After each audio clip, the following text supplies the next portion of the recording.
Hello everyone. Hello everyone. Hi guys, how you doing? Hope that everybody's doing great. It is your brother Gumba Jao and welcome back to Apprendre de langue en Wolof. Welcome back to another lesson. Alright, so in today's lesson, I'll be teaching you some useful some useful phrases that you may need to know in English. Alright? So without further ado, let's jump right in. Let's go somewhere else. Let's go somewhere else. Let's go somewhere else. Nanu dem feneen. Nanu dem feneen.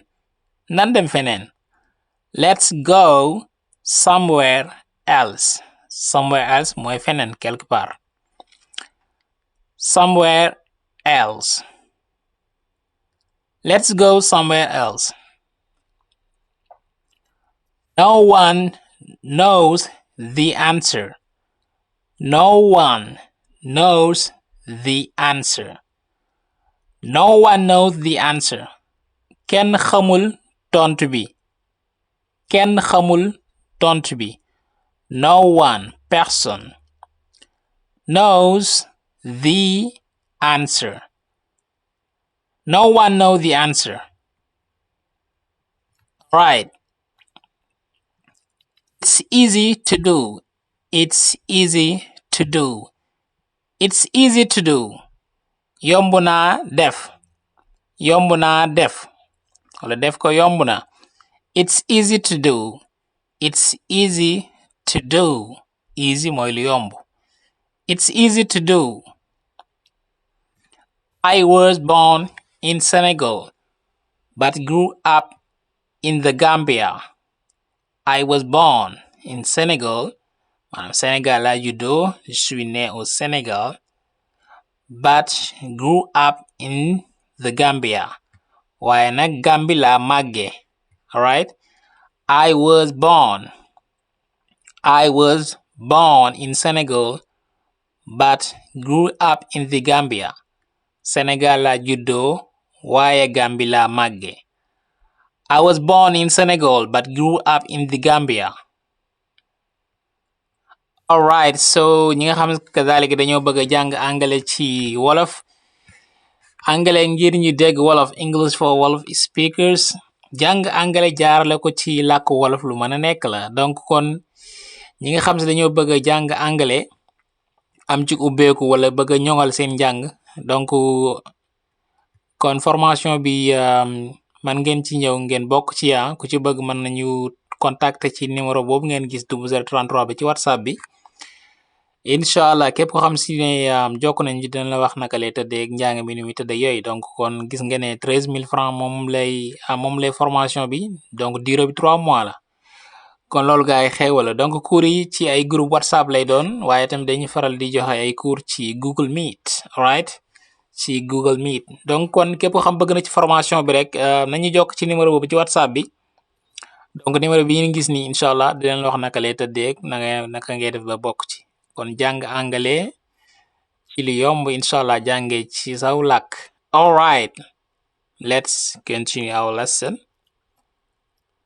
I learn English every day. I learn English every day.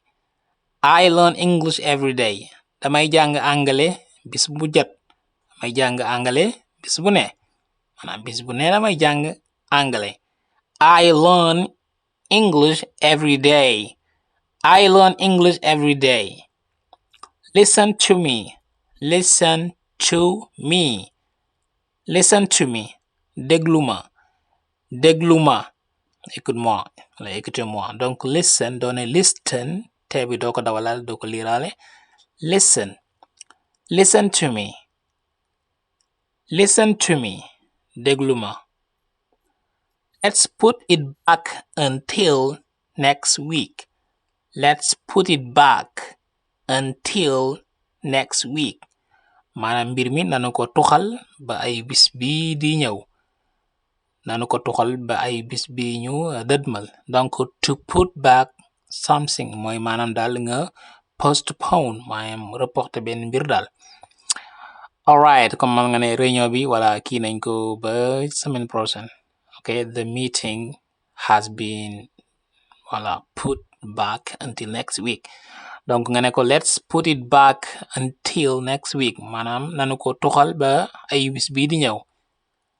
Let's put it back until next week. My boss is sick. My boss is sick mooy sama njaatige dafa tawat wala sama njaatige dafa feebar. My boss is sick. My boss is sick. Don't forget to send the money. Don't forget to send the money. Bul fàtte yónnee xaalis ba wala bul fàtte yónnee xaalis bi. Don't forget to send the money. Don't forget to send the money. Where do you want to go? Where do you want to go? Where do you want to go? Fan nga bëgga dem? Foo bëgga dem? Where do you want to go? Where do you want to go? I don't know yet. I don't know yet. I don't know yet. I don't know yet. Xamaguma. Xamaguma. Xamaguma ko. Je ne sais pas encore. لا أعرف بعد. I don't know yet.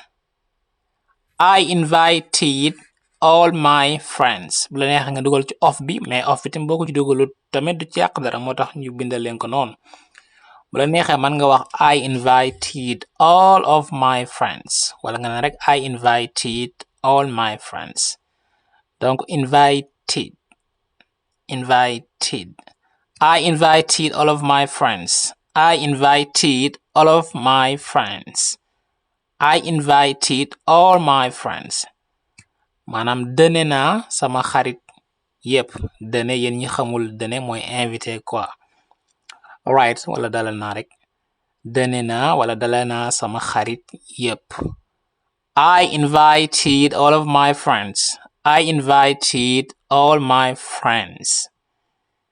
They are open every day. They are open every day.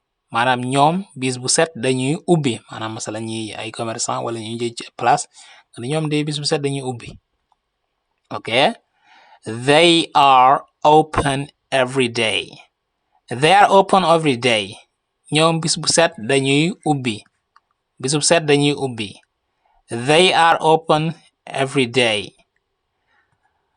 Okay, that's all for today, guys. Thank you all for watching the video. Thanks so much for subscribing. So until next week, my friends, till then, take care.